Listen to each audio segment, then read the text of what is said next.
لبيك اللهم لبيك لبيك لا شريك لك لبيك إن الحمد والنعمة لك والملك لا شريك لك.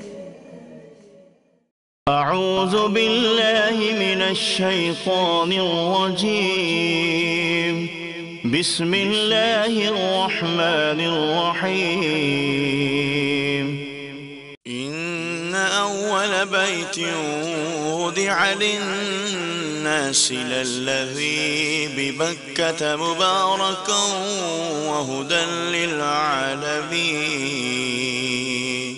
ترجمہ کنز ایمان.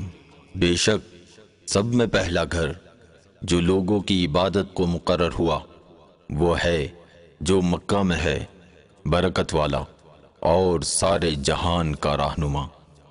یوں تو دنیا رب تعالیٰ کی قدرت، عظمت و برتری کا مظہر ہے، لیکن ایک مقام ایسا بھی ہے جو اس دنیا کی شان و عظمت کو بڑھا دیتا ہے.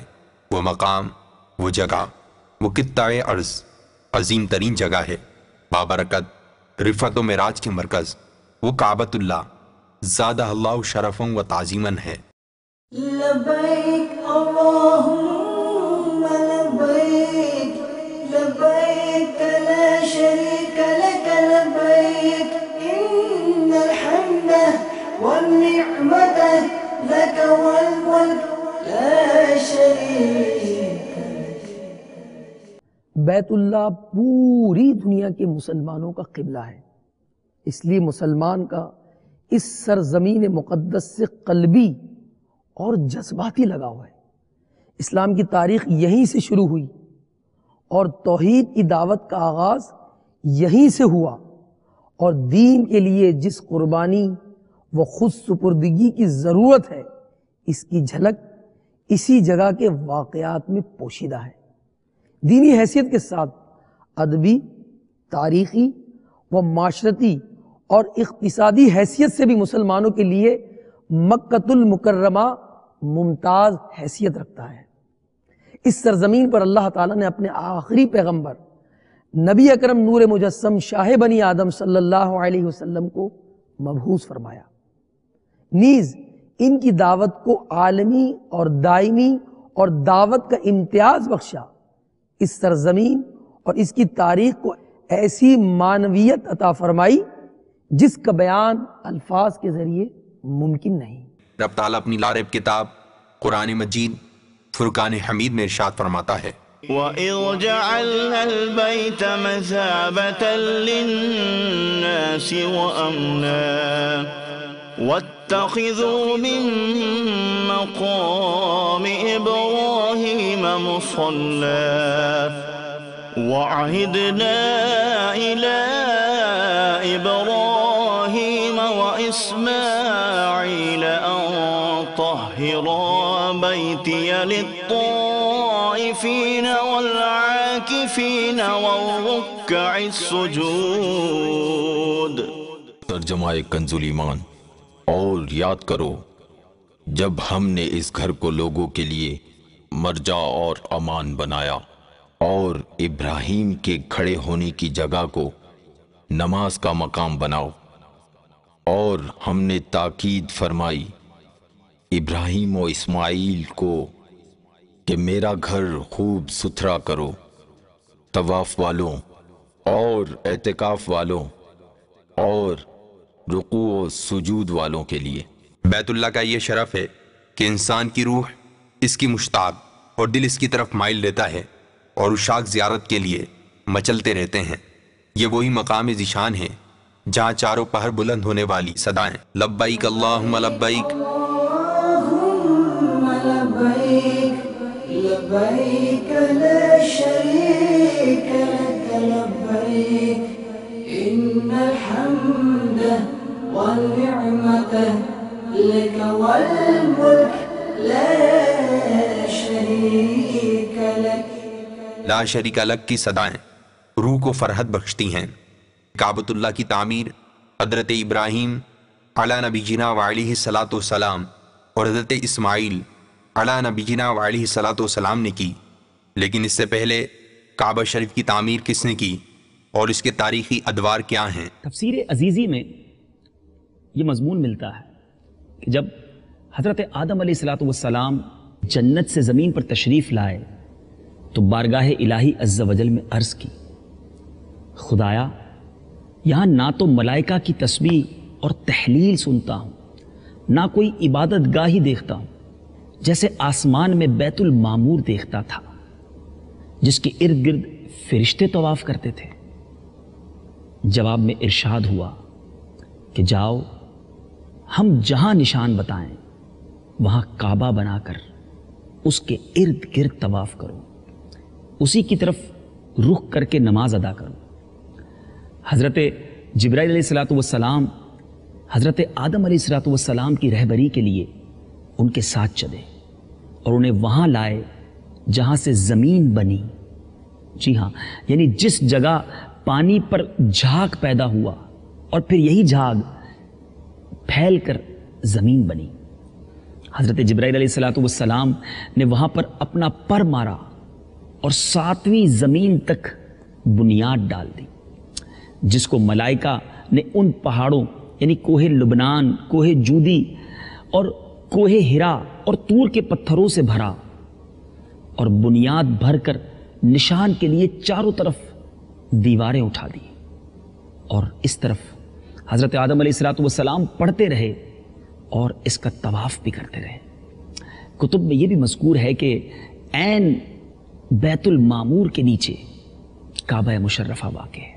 اور اس طرح وقت گزرتا چلا گیا، کعبہ اپنی رحمتیں لٹاتا رہا۔ اللہ عز و جل کے معصوم فرشتے لبیک کی ندا کے ساتھ اس مقدس گھر کا طواف کیا کرتے تھے۔ حضرت آدم علی نبینا و علیہ السلام کو جب خانہ کعبہ کی تعمیر کا حکم ہوا تو حضرت جبرائیل امین علی نبینا و علیہ السلام نے زمین کے اس مرکز کی نشاندہی فرمائی، تو اس طرح پہلی مرتبہ کعبہ معظمہ کی بنیاد حضرت آدم علی نبینا و علیہ السلام نے رکھی، جہاں آج خانہ کعبہ بنفس نفیس موجود ہے۔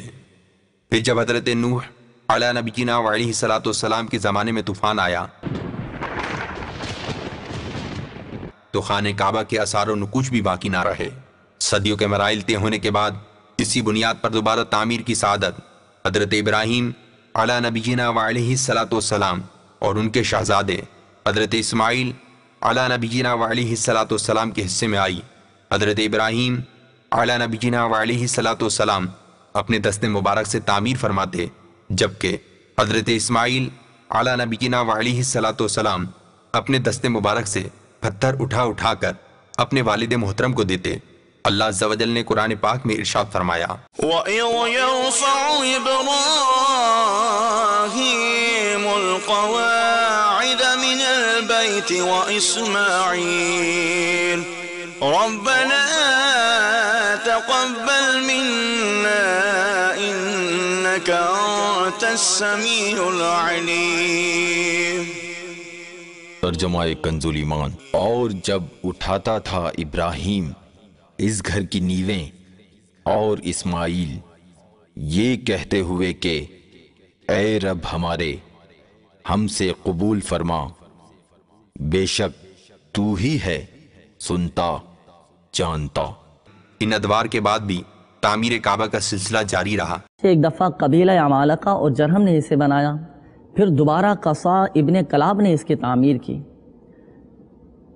جس میں چھت جو بنائی گئی وہ مکل کے درخت کی لکڑی کی بنائی اور جس پر تختوں کے بجائے خرمے کی لکڑی ڈالی۔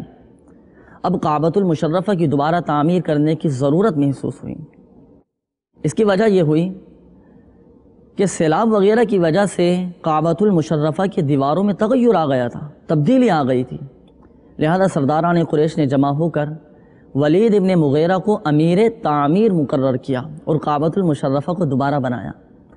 نیز تعمیر ابراہیمی سے چند گز زمین چھوڑ کر اسے حتیم قرار دیا، جس میں اب بھی کعبہ کا پرنالہ گرتا ہے، اور بجائے 2 کے ایک ہی دروازہ رکھا، اور وہ بھی زمین سے اتنا اونچا رکھا کہ جسے چاہے وہ اندر آنے دیں اور جسے چاہے نہ جانے دیں۔ اور خانہ کعبہ کے اندر لکڑی کے ستونوں کی 2 صفیں بنائیں۔ ہر صف میں 3 ستون تھے۔ چوتھے یہ کہ اس کی بلندی دگنی کر دی گئی۔ وقت اور حالات اپنی رفتار سے بدلتے رہے۔ سیر و تاریخ کی کتب میں بیان کیا گیا، جیسا کہ سیرت ابن حشام میں ہے، جس کا مفہوم کچھ اس طرح ہے کہ پھر تاریخ کا وہ دور آیا کہ جب حضرت عبداللہ بن زبیر رضی اللہ تعالی عنہ نے کعبہ معظمہ دوبارہ بنایا، جس کو بنیاد ابراہیمی پر مکمل کیا، قریش کے فرقوں کو دور کیا، حتیم کو خانہ کعبہ میں داخل کیا اور اس میں زمین سے متصل شرقاً غرباً دروازے رکھے، دیواروں پر نہایت قیمتی ریشمی غلاف چڑھایا، جس کا رواج اب بھی جاری ہے۔ اسعد جو یمن کا بادشاہ تھا، اسی نے مدینہ منورہ کو آباد کیا۔ حضور اکرم صلی اللہ تعالی علیہ وآلہ وسلم سے ملاقات کے شوق میں اس نے یہیں سکونت اختیار کر لی۔ اس کی قوم کے کچھ لوگ بھی یہیں بس گئے۔ ہر مسلمان کی یہی آرزو ہوتی ہے کہ وہ اپنی آنکھوں کو زیارت کعبہ سے پر نور کرے، اپنی دل کی دنیا کو فرحت و شادمانی سے سرفراز کرے۔ وہ آنکھیں کتنی پیاری آنکھیں ہیں جو کعبۃ اللہ کے جلوے لوٹتی ہیں، ان بہاروں، ان روح پرور فضاؤں سے اکتساب فیض کرتی ہیں، قابل رشک ہیں، خوش بخت ہیں وہ مسلمان جو یہ سعادت پاتے ہیں۔ اشکوں کی جھڑی، دل مضطرب، اے اللہ عز و جل تو ہمیں بھی اپنے گھر کی بادب حاضری نصیب فرما، ہمیں بھی اپنے مہمان بندوں میں شمار فرما۔ کعبے کے در کے سامنے مانگی ہے یہ دعا فقط، ہاتھوں میں حشر تک رہے دامن مصطفیٰ فقط۔ لبیک